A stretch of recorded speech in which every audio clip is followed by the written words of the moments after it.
Welcome back, everybody. On today's episode of 80s Sports, the podcast, we're going to be talking about how LSU got the Nat, how the Chiefs have Pat, and how the Rockets did not like that. Roll the theme. 80s Sports. 5, 4, 3. No. Let's do this week right. Yo, man, there's a lot of brothers out there flaking and perpetrating, scared to kick reality. Yo, man, there's a lot of brothers out there flaking and perpetrating, scared to kick reality. Get the gas up. Get the gas. Get the gas. Get the gas up. Load it up. Get the gas up. Load it up. Get the gas. Get the gas. Y'all, that song has been on repeat for me because LSU brought home the Nat, and we're all loving it. They took the challenge to the White House. What other culture is gonna take that kind of challenge to the White House? And people love it. Everyone loves it.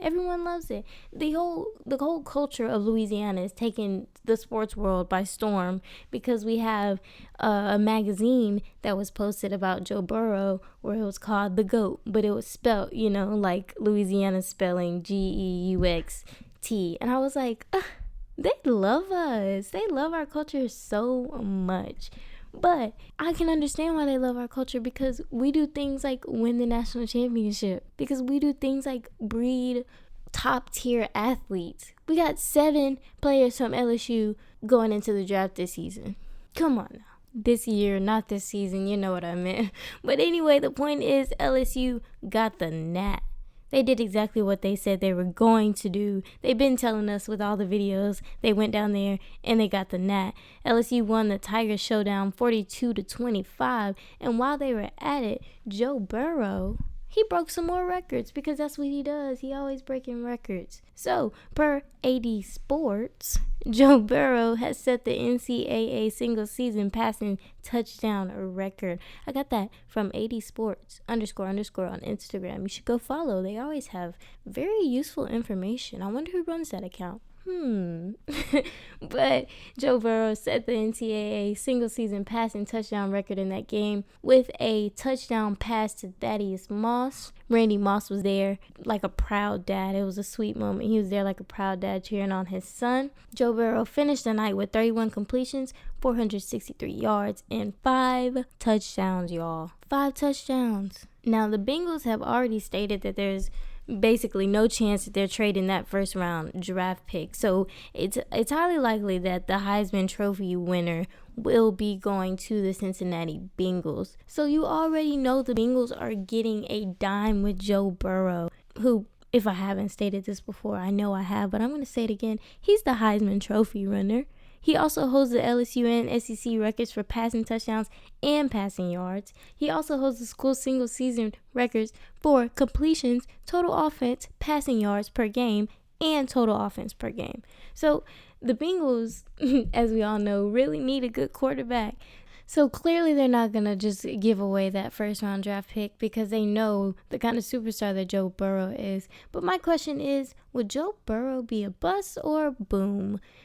Now, most LSU fans would say boom, boom, boom, because we all have faith and hope in Joe Burrow, and personally, I do too. I'm not even trying to sound like a hater right now, but let's just think he's going into a franchise with the Cincinnati Bengals that just came off a 2-14 season run. It's not much of a run because they won the 2-14 season. And yes, he is paired up with a running back, Joe Mixon, who has lots of potential. He ended the season with 1,100 yards. So it definitely has some pluses and of course some negatives. Right now, the Bengals don't really have a great receiving core, and Joe Burrow is coming from a team with one of the best receiving cores I've ever seen in my life. Definitely the best in the nation. Honestly, might be arguably the best in the league. If we put LSU in the NFL, I think they would definitely thrive. So Joe Burrow is coming from that to a team with relatively no receiving core. So the Cincinnati Bengals definitely need to look at a wide receiver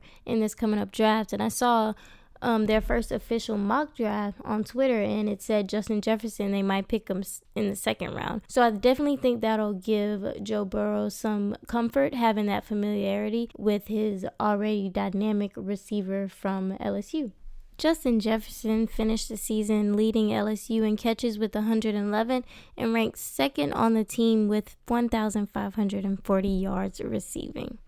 Now, Joe Burrow and Justin Jefferson aren't the only LSU players declaring for the draft. There are actually 7 of them.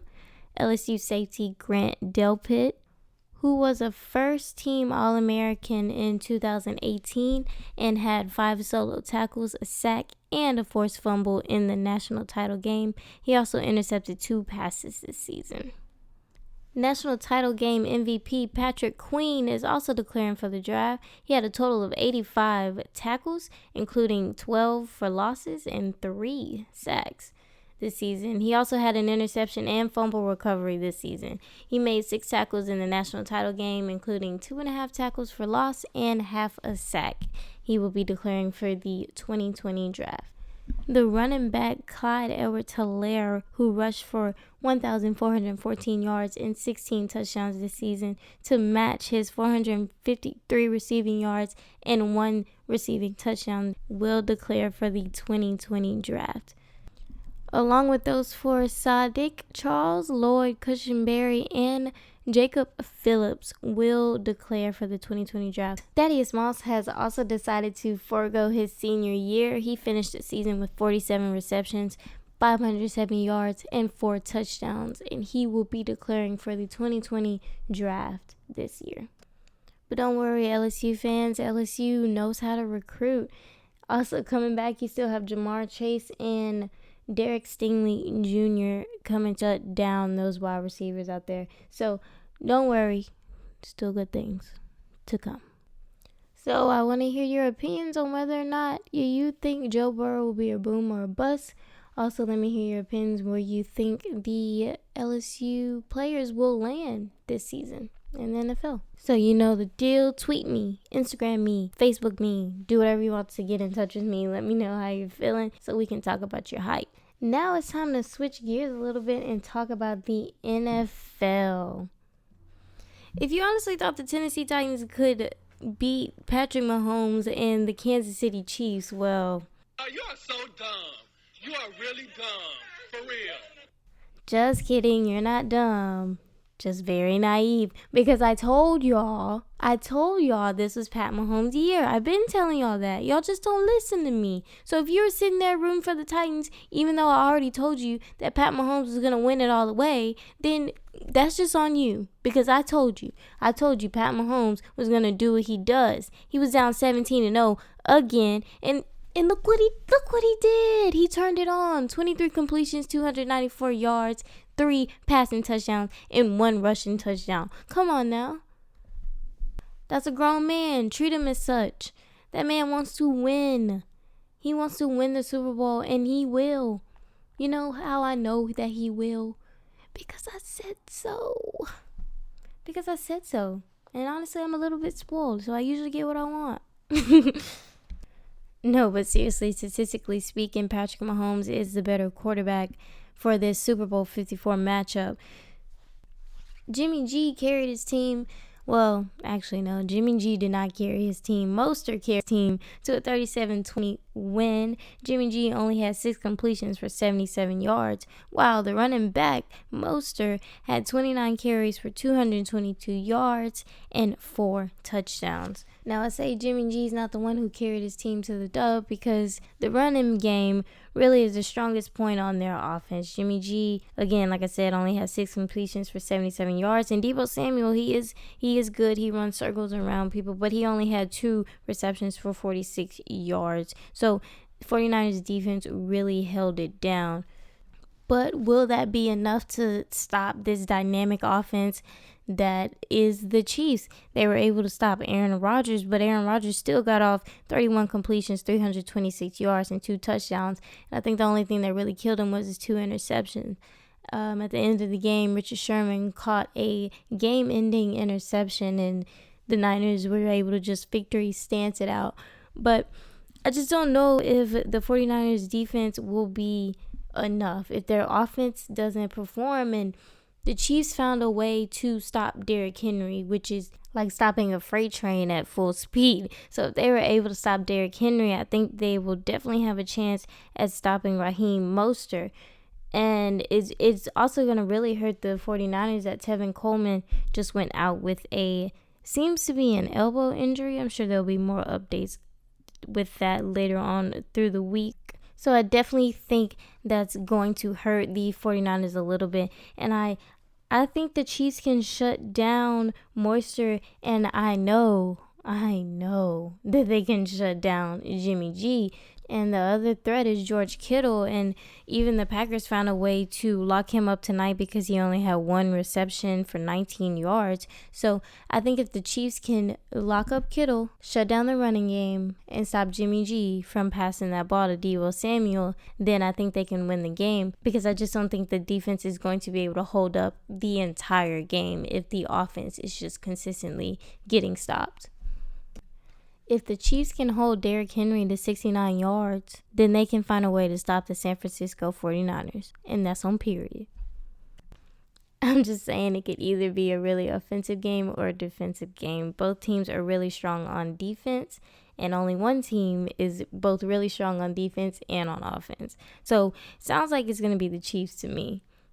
But I will get into my prediction, even though I'm sure you already know what my prediction is, but I will get into my official prediction in the next segment, which is the future as told by AD. But as for right now, we're going to switch gears again to basketball. This weekend basketball is a little bit personal because I was actually there. This weekend I went to the Houston Rockets game and the Los Angeles Lakers game, and it was phenomenal. First of all, it was great. I saw Travis Scott from a really, really far away, but I saw him. The point is I saw him. I also saw LeBron James. I can't believe I was in the same vicinity as LeBron James. Like, that really feels so surreal. Like, he's a GOAT. Just him being there is like, wow. And I saw him do the chalk thing, and I was like, whoa, this is so cool. But I can confirm that it was a little bit more exciting than a football game to me, but I've only ever been to Cowboys games, professional football. I've only ever been to a Cowboys game, and honestly, our fan base isn't the most exciting. So, of course, the basketball game was more exciting to me than a football game. But once I go to a Chiefs game next year, I'll probably have a different opinion. But perhaps the most exciting part of it all was Kyle Kuzma's performance. Kyle Kuzma put up 23 points, and this is a big deal because I've been saying, has Kyle Kuzma proved himself? But lately he has. Honestly, Kyle Kuzma does better in road games than he does home games. So the past 3 away games, he has scored 23 in the Rockets game, 36 in the OKC game, and 26 in the Dallas game. All of those were away games. And Kyle Kuzma, that's when he's performed his highest ability. So if he can get that going at home too, then I think he will be exactly what the Lakers have been looking for. And I think he can stay on the team and help make a push for the championship. Another exciting moment from the game was when Lakers fans outnumbered Rockets fans and they gave the LeBron James MVP chant. And take out your shot blocker. James drives down, layup is good, and a foul. Danny Green set a great screen. P.J. Tucker and James just went right to the rim. But not only that, Mike, the brilliance of LeBron James saying there's no shot blocking on the floor. I'm going to turn the corner and nobody will be there to meet me. Puts his head down, attacks, gets the contact, going to the line. And here the MVP chants on the road, as we've been saying all night long. There's been a lot of Laker fans. Yeah, so I was there and I was chanting MVP, and it was really exciting because it seemed like there were more Lakers fans than Rockets fans. But right after that, they did do a James Harden MVP chant because he went up to the free throw line, and they had to fire back because we can't come in their home and just disrupt this peace like that. So of course they had a response to that, but it was really fun and it was really enjoyable, and I really enjoyed watching the GOAT play. LeBron James finished the night with 31 points. Russell Westbrook finished the night with 35 points. And James Harden finished the night with 34 points. That's all I have for the What's Going On segment. Now we're going to take, as we always do, a quick commercial break.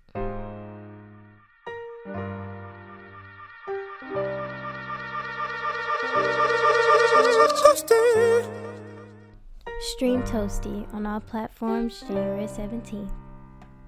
This is Chloe from the Vinci Vault. I just wanted to let y'all know that it's $10 off for any college student with a valid college ID.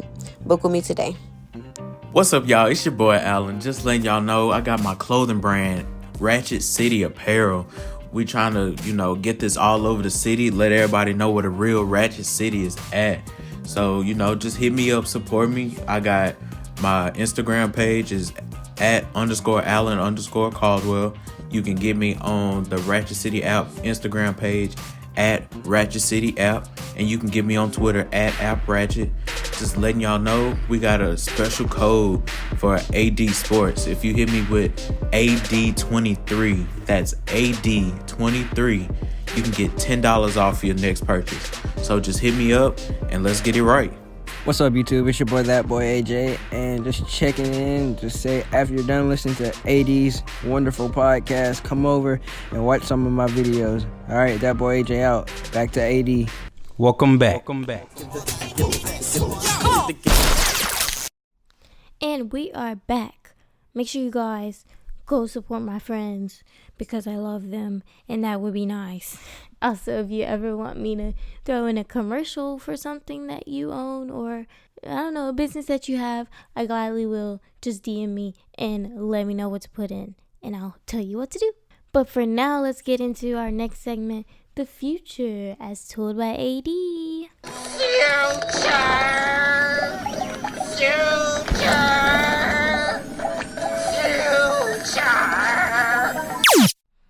You already know what it is. In this segment, I predict some future topics. So let's get right into it.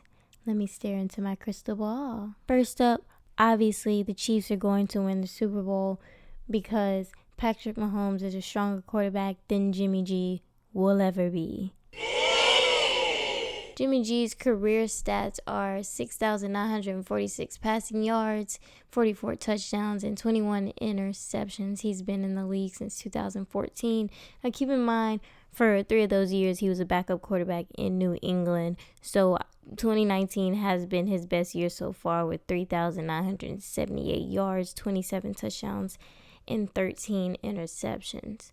But Patrick Mahomes, he's been in the league since 2017, so 3 years, and his career yards are 9,412. His career touchdowns are 6, and his career interceptions are 18. Now, come on. I mean, it's just like, the numbers are right there. This season, not Travis Kelce. I almost said Travis Kelce, y'all. I guess it's because I'm wearing his jersey right now. But Patrick Mahomes has 4,031 yards, 26 touchdowns, and 5 interceptions.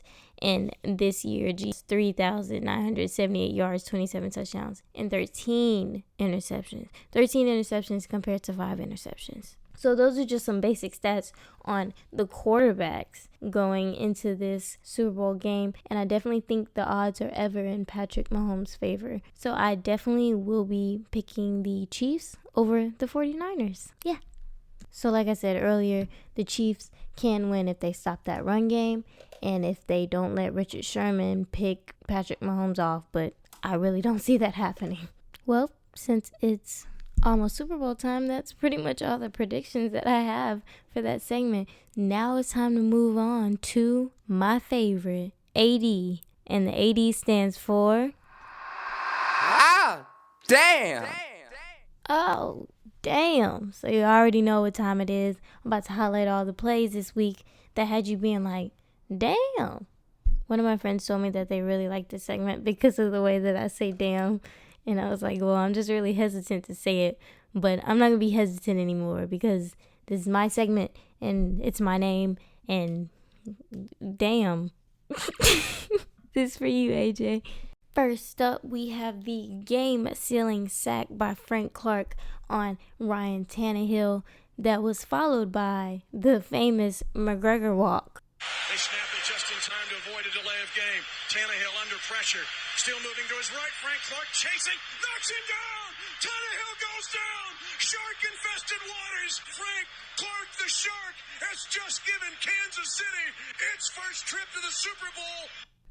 Frank Clark knew that the key to winning this game was stopping Derrick Henry, and that's exactly what he went out there and did. That's 2 games, each game, 70 yards, over 200 yards each game. I know damn well we wasn't going to win the game if we let that happen. They come in here, he ran for 70 yards, they call him the best rusher in the league. We sit in this home early. And that's on good defense, Pooh.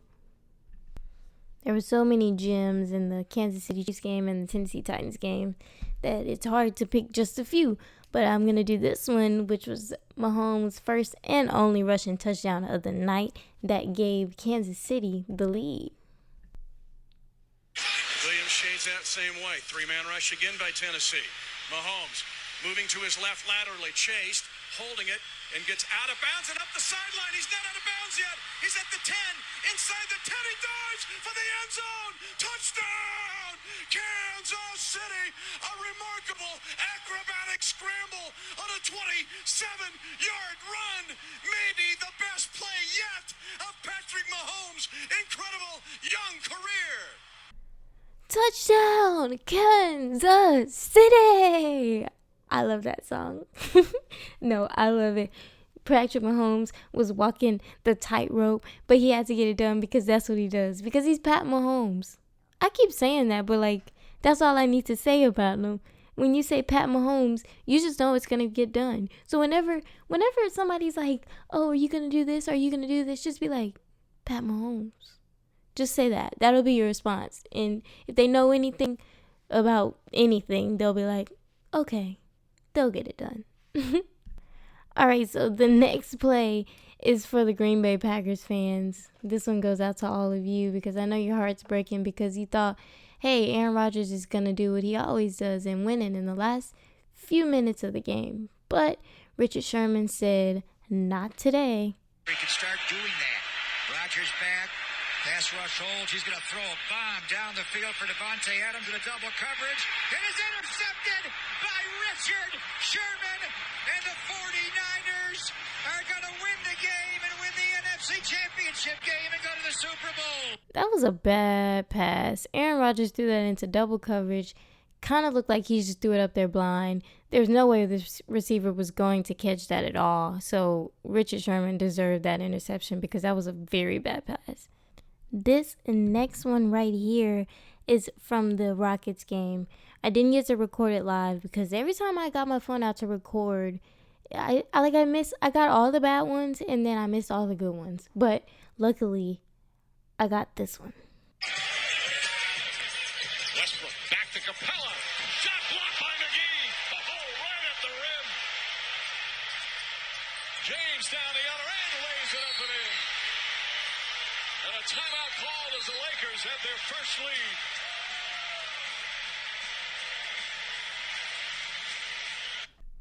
That was a big block about JaVale McGee, and the crowd went wild because honestly, it should be illegal what that man did to him. But that was just one of the many Lakers stunts that they pulled out. This is another one. They're 1 for 13 from downtown. Running the court, Caldwell caught with the slam and the foul. Capella called for a foul. Get a stop on one end. I call this singing. Pope goes, Capella. Getting it done on the offensive end. No. That was a big KCP dunk that helped the Lakers with their 124-115 win against the Houston Rockets. And that brings us to the end of episode 3 of AD Sports, the podcast. As always, thank you guys so much for listening. Make sure you like, comment, and subscribe. And follow us on our Instagram, Twitter, all of those accounts. I'm going to tag them below in the description. Be looking out for a new vlog coming out having to do with a new series that I will be releasing here on AD Sports. Make sure you guys check out my friends' businesses. And if you could be like anybody today, be like Pat Mahomes. Take us out, Avery. Bye!